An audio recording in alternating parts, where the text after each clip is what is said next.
నిర్మల్ బహిరంగ సభలో ముఖ్యమంత్రి కేసీఆర్ మాట్లాడుతున్నారు. లైవ్ ద్వారా చూద్దాం. ఉమ్మడి జిల్లా నుంచి విచ్చేసినటువంటి గౌరవ శాసనసభ్యులు, పార్లమెంట్ సభ్యులు, నిజామాబాద్ నుంచి కూడా విచ్చేసినటువంటి గౌరవ శాసనసభ్యులు, వేదికను అలంకరించినటువంటి స్థానిక సంస్థల ప్రజాప్రతినిధులైనటువంటి జడ్పీ చైర్మన్లు, మున్సిపల్ చైర్మన్లు, మేయర్లు, ఇతర స్థానిక సంస్థల ప్రజాప్రతినిధులు, పాత్రికేయ మిత్రులు, నిర్మల్ జిల్లా నలుమూలల నుండి అశేషంగా తరలి వచ్చినటువంటి అక్కా చెల్లెళ్లకు, అన్నదమ్ములకు అందరికీ నా నమస్కారాలు.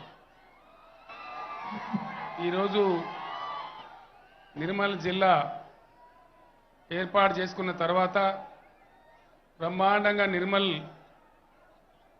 కలెక్టరేట్ నిర్మాణం చేసుకున్నాం. ఈరోజు ఆ కలెక్టరేట్ను నేను ప్రారంభించడం జరిగింది. చాలా చక్కటి కలెక్టరేట్ మీకు అందుబాటులోకి వచ్చినందుకు నిర్మల్ జిల్లా ప్రజలను, ప్రజాప్రతినిధులను, అధికారులందరినీ కూడా ఈ సందర్భంగా నేను హృదయపూర్వకంగా అభినందిస్తూ ఉన్నాను. అదేవిధంగా మళ్ళీ వర్షం వచ్చే పరిస్థితి ఉంది. మీకు అందరికి ఇష్టమైన మాట ఒకటి చెప్పేస్తాను. నేను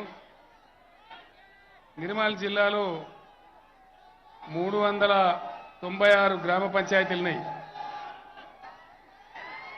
ఈ 396 గ్రామ పంచాయతీలకు కూడా మీరు అరవడం బంద్ చేస్తే నేను చెప్పడం స్టార్ట్ చేస్తాను. మీకు అర్థం కావాలి కదా. నిర్మల్ జిల్లాలో ఉన్నటువంటి 396 గ్రామ పంచాయతీలు ఏవైతున్నాయో వాటన్నిటికి కూడా ప్రత్యేకంగా తలా 10 లక్షల రూపాయలు ఈరోజు నేను అనౌన్స్మెంట్ చేస్తూ ఉన్నాను. అదేవిధంగా నిర్మల్, ముదోల్, ఖానాపూర్ 3 మున్సిపాలిటీలు ఉన్నవి. వీటికి కూడా ప్రత్యేకంగా నిర్మల్ మున్సిపాలిటీకి ఒక 25 కోట్లు, ముదోల్ మున్సిపాలిటీకి ఒక 25 కోట్లు, ఖానాపూర్ కూడా ఒక 25 కోట్ల రూపాయలని అనౌన్స్ చేస్తూ ఉన్నాం. ఇవి కాకుండా నిర్మల్ జిల్లాలో 19 మండల కేంద్రాలు ఉన్నవి.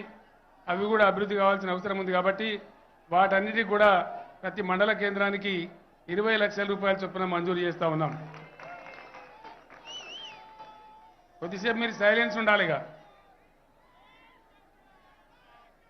నిర్మల్ జిల్లా వాసులకు నా ప్రత్యేక అభినందనలు. ఈ మధ్య రాష్ట్రంలో వచ్చినటువంటి ఎస్ఎస్సి ఫలితాలలో, 10th పరీక్షల ఫలితాలలో మొత్తం తెలంగాణ రాష్ట్రంలోనే నిర్మల్ జిల్లానే నంబర్ 1 స్థానంలో వచ్చింది. కాబట్టి నిర్మల్ జిల్లా ఉపాధ్యాయులను, విద్యార్థులను, విద్యాశాఖను, జిల్లా మంత్రి గారిని, ఎమ్మెల్యేలను, మీ అందరినీ కూడా హృదయపూర్వకంగా నేను అభినందిస్తూ ఉన్నాను. బాసర సరస్వతి అమ్మవారి ఆలయాన్ని కూడా చాలా పెద్ద ఎత్తున మనం నిర్మాణం చేసుకోబోతూ ఉన్నాం. రాబోయే కొద్ది రోజులలో దాని పునాది రాయి కోసం అక్కడ నేను రాబోతా ఉన్నా. చాలా అద్భుతమైన ఆలయం నిర్మించుకుంటామని ఈ సందర్భంగా నేను మీ అందరికీ తెలియజేస్తా ఉన్నాను. ఒకనాడు మారుమూల జిల్లా, అడవి జిల్లా అని పేరున్నటువంటి ఆదిలాబాద్ జిల్లాలో 4 జిల్లాలు ఏర్పాటు కావటం. ఈ 4 జిల్లాలలో కూడా అంతకుముందు ఒక మెడికల్ కాలేజ్ వచ్చింది. కొత్తగా 3 మెడికల్ కాలేజ్ వచ్చినాయి. మంచిర్యాల, ఆసిఫాబాద్ మరియు నిర్మల్లో కూడా మెడికల్ కాలేజ్ వచ్చింది. మన